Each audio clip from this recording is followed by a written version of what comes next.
to another episode of Coach's Corner, a new series I've been hosting within the Making It Real series hosted by Meal Garden. Today, I am joined by a very special guest, Andrew Carruthers. Andrew, thank you so much for joining. Thank you. And Andrew has a very interesting bio. I came to know Andrew through investigating. I really wanted to chat with a MBIT coach, and I'll explain a little bit more about that. But Andrew is actually a coach as well as he is quite high up in the world of hair. So just listen to that. But it all makes sense, and it all is sort of one. So Andrew's journey started as an apprentice at a salon, and that instantly proved that there is more to be had in the hair industry than could be seen from the outside. And I have had a peek at some of his goodness of what he's up to in there. So in the past 21 years, he has been a full-time hairdresser, salon owner, artistic director, education director, photographer, editorial stylist, educator, and coach. And I asked for the shorter bio, so this is actually doesn't include everything, both within and outside the hair world. He says that both his paths as a teacher as well as a personal coach were spawned from a feeling of paying it forward. So in his life coaching practice, which is a little bit more of what we're going to be diving into today, the Journeyist, Andrew draws on his certification as an MBIT coach, which is multiple brain integration technique. If you want to learn more about that, you can head over to the first episode of Coach's Corner. I interview Suzanne, who is an MBIT trainer. And he's also a coach as well as a trainer. And his education through Soul Salt Academy and Ultimate Coach University to support people in using their own intuition, compassion, and creativity to grow personally, spiritually, and professionally. So today, Andrew actually suggested the topic of conversation and topic of workshop, which is leveraging the difference between coaching, teaching, consulting, and other modalities. And I was super excited to learn more about this because I know that some of our wellness practitioners and the folks that use Meal Garden kind of have to jump into multiple roles. Sometimes they're the nutritionist, but sometimes they're simply the life coach and the behavioral expert. And it can get a little bit messy in all of the best of ways, trying to navigate all of that. So I think that this workshop is going to be really valuable. So thank you so much, Andrew, again for being here, and so excited to learn more. Yeah, thank you for having me. I'm stoked to do this. We got to hang out on my show last week, and so I'm stoked to be here with you now. Thank you. So this seems like maybe it's simple distinctions, but what I think is so important to create these distinctions is that the word coach really doesn't have a whole lot of inherent meaning to it. And it's kind of a word that has, honestly, let's be honest, it's kind of gotten watered down over the years with lots of different types of coaching. And there's not a specific certification that you have to put the word coach on your bio. So my first introduction to a coach was probably like many of you, which is a sports coach. And my very first coach was a t-ball coach, and he was awesome. He was that guy that was like always rooting for you, and he was the everyone gets a trophy guy before that was cool. He was really amazing, and I think back to all the wonderful ways that he influenced me just as a person. Then later, I had a wrestling coach in elementary school that was just like, you'd come in and be like, all right, Carruthers, get on the mat. Let's see what you can do. And just like, it was more drill sergeant-y, and he was super in your face and not very uplifting. That's definitely not what I would label him as. So when I first heard the term life coach, I was like, ooh, man, is this going to be like my t-ball coach, my wrestling coach? Like, what is a life coach? And luckily, I was completely wrong on all accounts. But I think what is important about drawing the distinction of okay, well, is this coaching? Is it mentoring? Is it teaching? You know, what exactly am I doing here? It allows us to kind of shift gears with our clientele into whatever modality is serving them most efficiently, because that's what we want for them, right? We want them to get results, and sometimes that is going to be being a peer coach. Sometimes it's going to be being a great mentor to them. And so I thought what would be fun is we can explore just a little bit each one of those things and talk about, okay, what is the distinction between them, but also when do they fit? Where do they fit within your practice, my practice, your practice, Kiki? So that's the goal for my time with you. Oh my goodness. Amazing. I'm sure this will be so applicable. So, and yeah, and I hope that we all don't become the wrestling coach, because he sounds like he needs to dive into a little bit more positive psychology. Totally. All right, so I've got my whiteboard up here, so I'm going to use that because I like using it. I finally figured out how to light my studio so that I don't have like just big beams of light going across this shiny surface, and so I'm super excited to actually use it. I've been using it a Great bunch lighting. Yeah, and it almost feels like it's a green screen, so it's great. Yeah, I kind of, it almost like makes me float in front of it a little bit, huh? Yeah.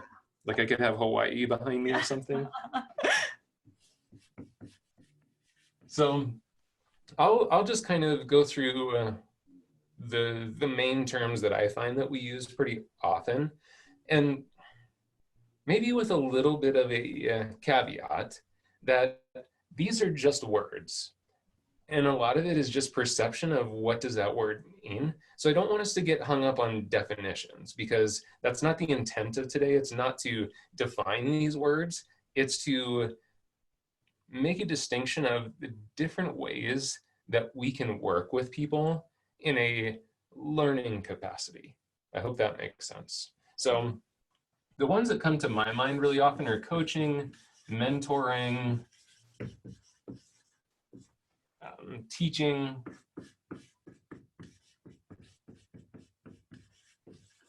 and consulting.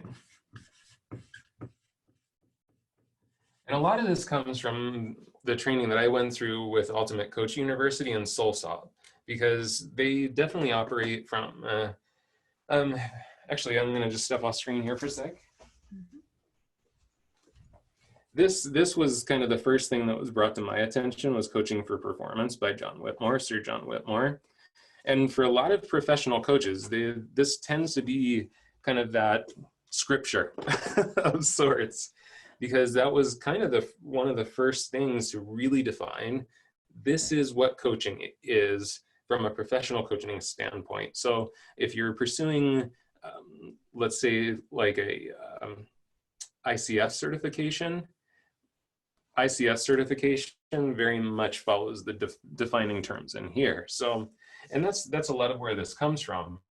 So for me, when I was explained what true professional coaching is it a very pure form of allowing everything to truly come from the client. So what this means to me as a coach is I'm not here to imply, I'm not here to teach, I'm not even here to share my opinion or my thoughts too much. Pure have is just literally doing things for the guest, or not for the guest, for the client, that allows them to make their own distinctions, to have their own discoveries and their own learning. And for a lot of the books that I've read, this is considered to be the highest form of adult learning. And I think if you put yourself into those shoes, we can kind of recognize that, because Kiki, you've probably had experiences where someone taught you something and you're like, wow, that's so cool. And 2 weeks later, you completely forget anything about what they taught you. It's just gone, right? Totally.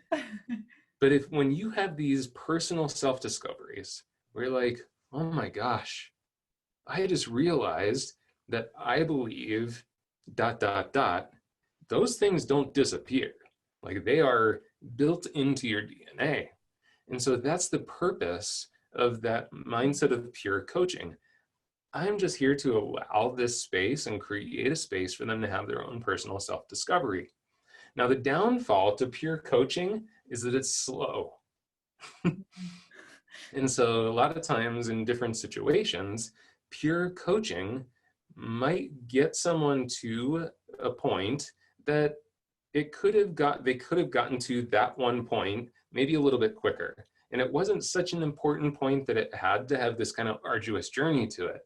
So that's kind of the downfall to peer coaching, is that it can sometimes be lengthy and involved and kind of a process.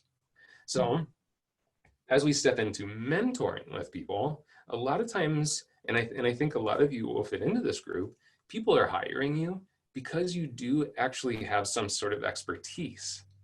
So in that space, then we can start to step a little bit more into what we kind of look to as mentoring, because you're still in the mindset that you want to draw this person into their own discoveries. But what you have is you've walked the path before. You know, when I think about my own personal mentors, actually my coach is also one of my personal mentors. Our relationship is very often peer coaching, but then very often she's acting as a direct mentor, and she's able to say to me, so let me share with you a little bit of experience I've had in this. So what I've found is if I do ... that kind of takes me in this direction. So would that be something you'd want to try? And we'll start to move in that direction. So she'll kind of outline, hey, why don't you just try walking down this path for a few minutes? Like a peer coaching, I wouldn't even tell you, here's a path to start walking down. I'd be like, here's your world. What path would you like to walk down? So mentoring starts to step into the position of, you know, I've been down this road a few times. I might have a road that might take you to that answer a little quicker. So it's a little bit of a shift. We're starting to be a little bit more of a guide to the content. Next step is then we come into teaching, which is, again, I think a lot of you will fall into this point. You have something to offer, and what they're paying you for is your expertise. So no longer is it even trying to get them to make their own decisions or trying to get them to have their own discoveries at that point. It's really just about delivering a message. I mean, it's kind of what I'm doing here. This isn't a coaching relationship. It's not a mentoring relationship. I'm just sharing something with you that I've been taught before in hopes that it'll serve you in some way. So for teaching, it's a very quick and direct route. We can do 15 minutes together, and at the end, hopefully you will leave this with some discoveries that will serve you. And so that's the benefit of teaching, is it's fast, it's quick, it's direct. And sometimes that's going to be the perfect thing. And the last one is consulting. And the reason I wanted to throw consulting in here is because consulting is also a little bit different. I'm delivering a message right now. So I'm a teacher. I'm not necessarily a consultant to you, because I don't know what your problems are. I don't know what your challenges are. I don't know what your needs are. I did talk to Kiki a bit, of course, about what the needs of the audience might be, because that's super important to me as a teacher. But a consultant is going to spend a lot of time drawing out from their client. A big portion of that consultant's job is to draw out until they can find a very specific need or a very specific challenge that then they can create the solution for. So a lot of times people hire a consultant into like a family business or something, because again, this person has some level of expertise. They can come in, they can identify the problem, and that person is being paid to deliver an actual solution to that problem. So it's a little bit different from teaching, but also is more focused on, I'm the expert, I have the answer, and I'm just delivering it to you. So in that consulting role, we're not super concerned about them having a self-discovery. It's more about delivering solutions. So it's not that you are one of these things. For most of you, I would encourage you to think of yourself as all of these things at the right time, because that's really the point. And even the way that Lynn and the Ultimate Coach University taught us, even though we called ourselves pretty pure coaches, she would say that if you're really in a very, very pure coaching state, you're probably in pure coaching for 75% of the session. But then the other 25%, I'm sure you're going to find yourself kind of dabbling into these other spaces.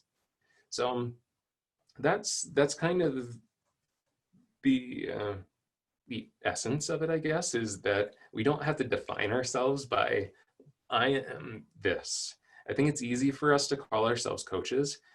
I have struggled with this, Kiki. I think we actually talked about this. Yeah. I actually don't like calling myself a coach.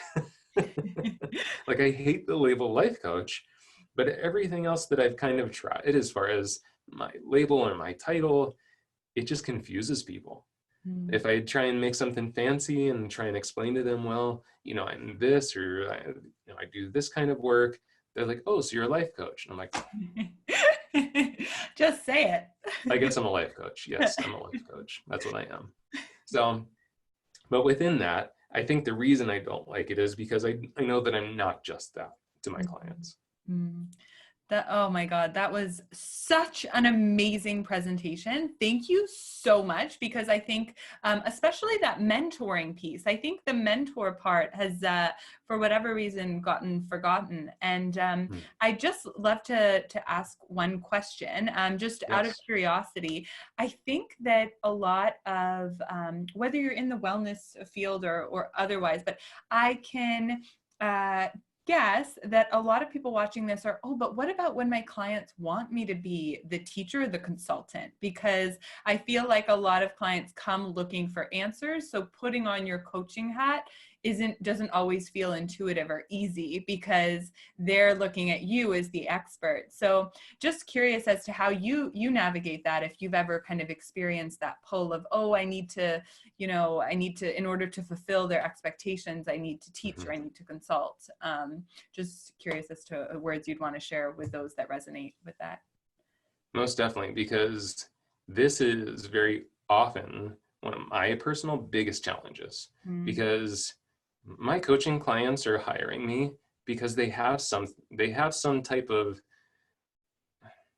it's either some type of challenge that they're trying to get through, or they have some type of goal that they're trying to achieve.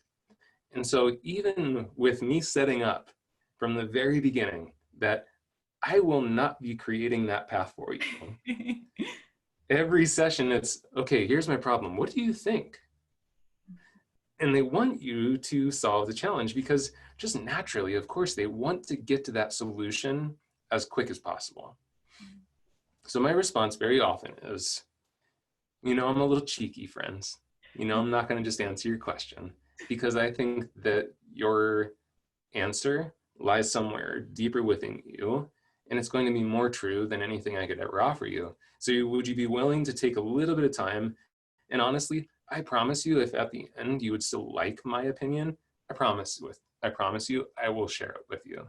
But would you be willing to maybe take your own journey for a little bit with me and see if maybe there's some kind of truth inside of you that's a better answer than what I can offer you?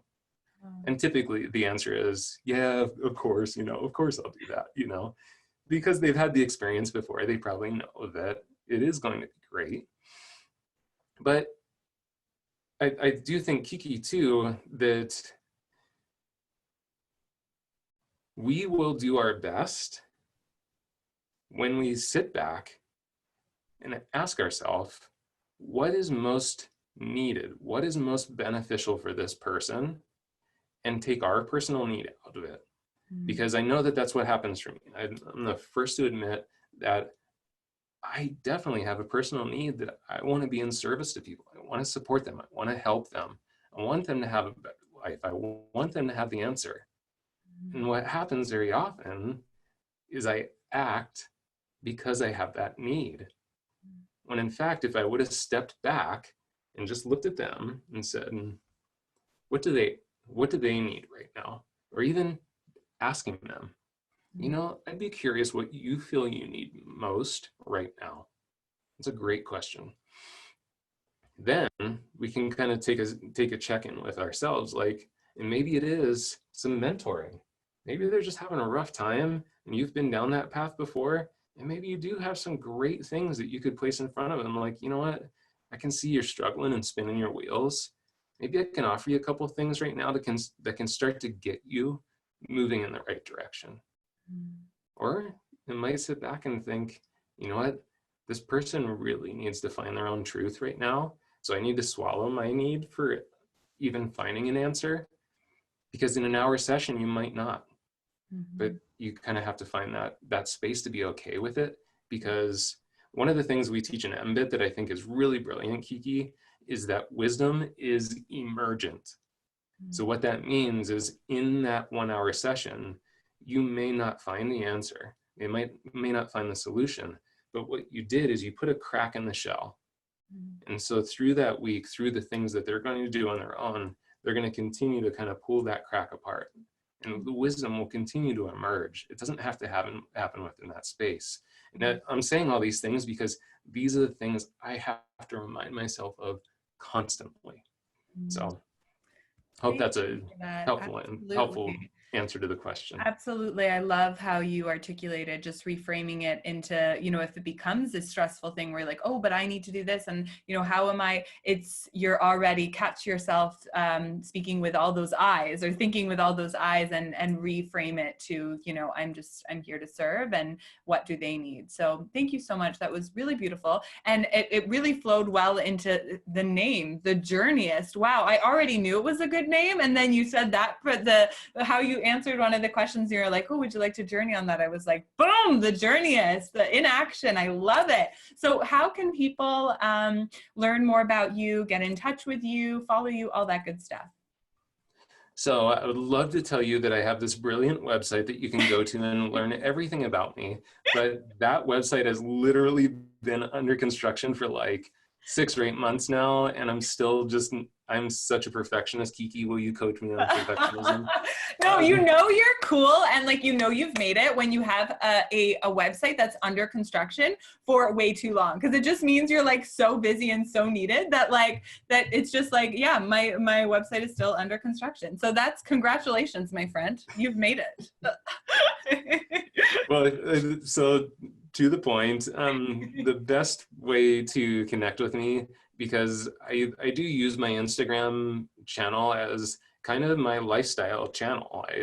I am a hairdresser, and hair education is still like 70% of my work, but I think you'll find if you go to my Instagram, which is just Andrew.Carruthers, you'll find that that's just a piece of my big picture. And so I like to invite people to go to the Instagram channel, because I think you'll get a better sense of who I am just as a person. It doesn't talk a lot about what I offer. I do offer personal coaching, one-to-one coaching for anyone, honestly. Like, whether it's, I do definitely have a lot of hairdressers, but I've also had other coaches. I was just talking to my coach the other day. I love coaching other coaches, actually. It's one of my passions. We've kind of started the conversation of restarting some education for coaches specifically in the future, which I'm excited about. But yeah, I think the best place, like I said, is just Andrew.Carruthers, my Instagram. If you're on Facebook, you can definitely go to my Facebook. I don't do a lot on there, but I do respond to messages on Facebook really diligently. So, and you're welcome to reach out to me. You know, I'm happy to just be a resource, Kiki. I love to just support people and help people. So if you have questions, you don't have to hire me. You can just kind of shoot me questions, or if you just need someone to bounce some ideas off of, I'm here for you. And there you have it. And I can really attest to that, because Andrew, you've already helped me so much and have provided me with such insight with some of your content, with some of how you've answered my own questions. So you really do, walk the talk when it comes to paying it forward. So grateful for you. Thank you so much, Andrew. I'm very grateful to you too, Kiki.